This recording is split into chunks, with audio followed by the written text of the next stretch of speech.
Thank you all for coming, and I will start my presentation now. The screen in your pocket is not your best friend. I know, it's hard to believe, right? Because it seems like everywhere you go, everybody's glued to their screens, doom scrolling, right? Now, today, I'm here to talk to you all about the many cognitive and social problems that result from too much screen time, why people even prefer to look at their screens over reading books, for example, and lastly, how and why you can start reading more starting today.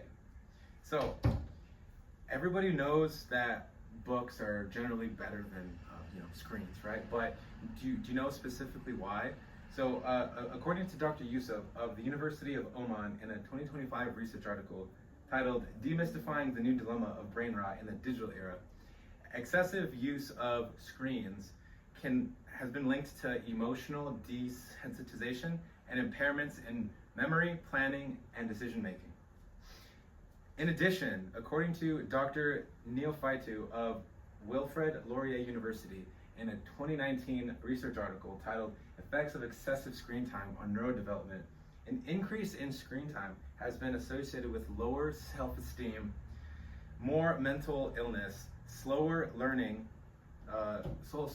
outcomes, and an increase in the risk of premature cognitive decline.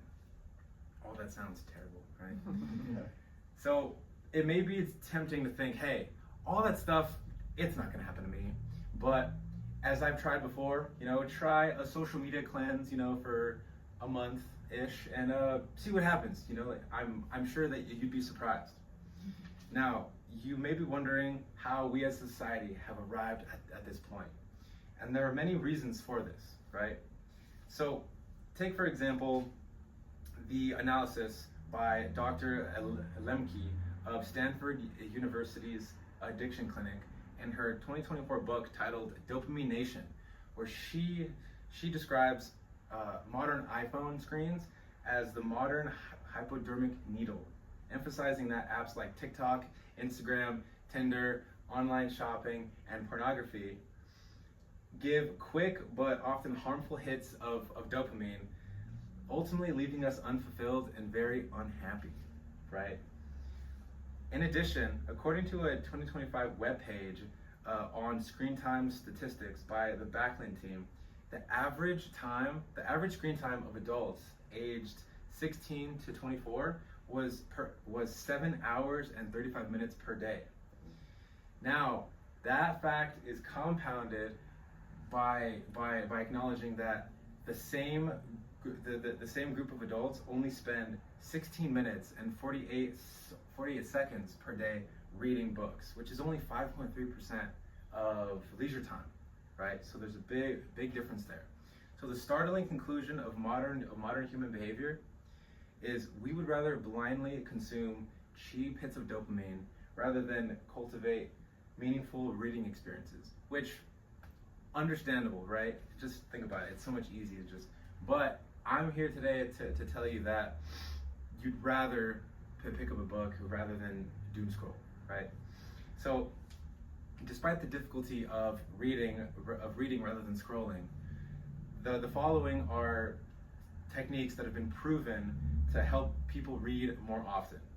So, according to John Randolph's 2019 book titled The Brain Health Book, there's evidence to suggest that internal rewards rather than external ones are more compelling, right? So, take for example, like instead of rewarding yourself with a sweet treat for reading for an hour, you should instead enjoy the slow and steady progress you're making toward becoming a more productive and successful individual by reading. Because according to a 2024 webpage by Mick Mel titled "Why Do Billionaires Read So Much?" wealthy people like Warren Buffett read on average about 5 to 6 hours per day.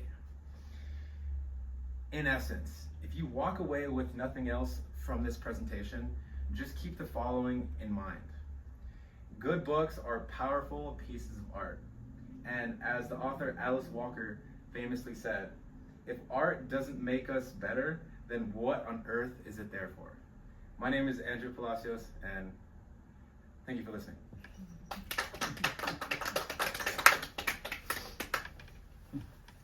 Don't go.